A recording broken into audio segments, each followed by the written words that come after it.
All right, welcome guys. Tonight we're going to share a couple different tips that I use to help teach some skills in riding lessons, or let's say your 4-H club meetings. So the first one we're going to learn is, let's say that you have a rider that does the showmanship, or a showman that's doing the showmanship, and they have a hard time keeping their free arm up. So Miss Taylor here is going to demonstrate that for us. So come on, stand up like showmanship. There we go. And you can see how her hand is bent, and that's just a little bit of a pet peeve. Sometimes she even drops her whole free arm down. Show us what that might look like. Yeah, so one way that we combat that is we use a rock. Ta-da! Okay, so go ahead and put your hand nice and flat. The rock does need to have like a flat spot on it.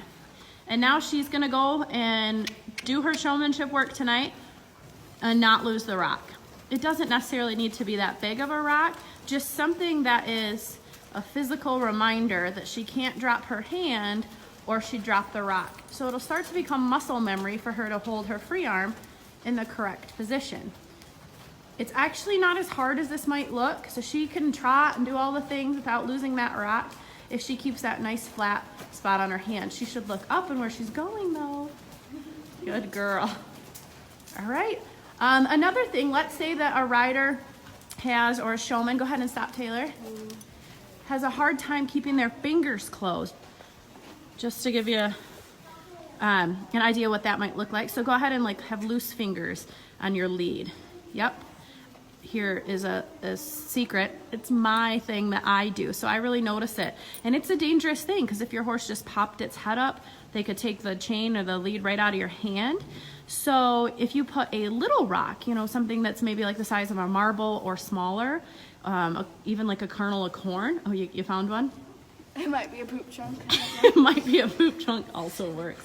And she's gonna hold that in her hand while she works. And if her hands get too loose, her fingers get too loose, she would drop the rock. So that's another good way. You can do that when they're riding too. If they have too loose of fingers, that will be a nice physical reminder for them to keep their fingers closed. All right, up next, we're gonna have a riding tip to help them keep their heels down.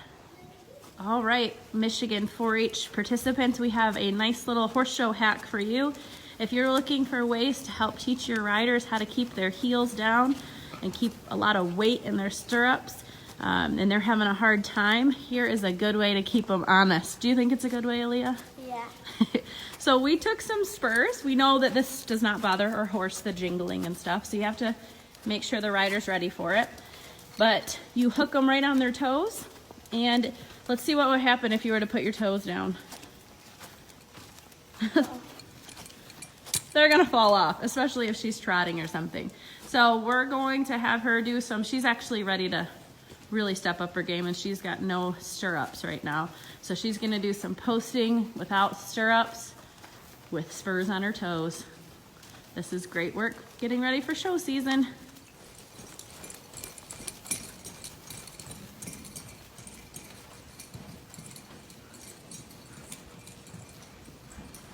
Hey Aaliyah, can you tell us what the punishment is when you lose one of those spurs? You have to get off and get it yourself and then put it back on. So she had to dismount, walk over to the mounting block, and she's gonna put it back on. Show us how.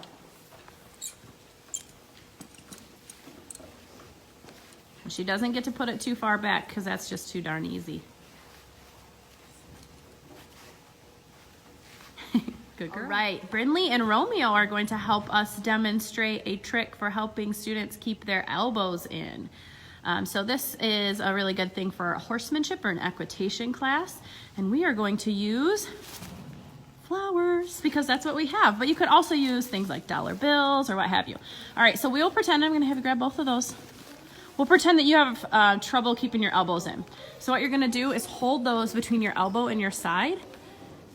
And then we're gonna go right, don't overthink it. All right, go ahead and tighten your reins since we're doing horsemanship. And let's go ahead and jog. You can have the flowers pointing forward or backwards. It doesn't matter. This works really good for little bitty small fries too, as a way to remind them to keep their elbows closed, or let's say maybe they're too busy with their hands and you just want to remind them to quiet those down. And this is, again, just another little physical reminder to help teach them a horsemanship tool. So you could definitely do this in the hunt seat equitation as well. And you can decide the punishment if they drop them. I kind of like to make them get down and pick them up. That seems to be enough of a punishment. All right, guys, enjoy your night. All right, our last tip for the night is gonna come from Miss Morgan, who is riding Billy. And Morgan, what were a couple tips that you wanted to share that helped you remember what to do with your free hand in horsemanship class? Well, actually, Miss Heather taught me this, is that the free hand is the horn's best friend, and the thumb will always point to the ears or where you're going. Oh, that is a great idea. So free hand, show us again what it looks like. It's gonna stay right out in front of your waist, right? So it's a straight line from your elbow, and it's gonna stay close to the horn because they're best friends. And your thumb is pointing at your horse's ears or wherever you're going. Great tip, thank you, Morgan.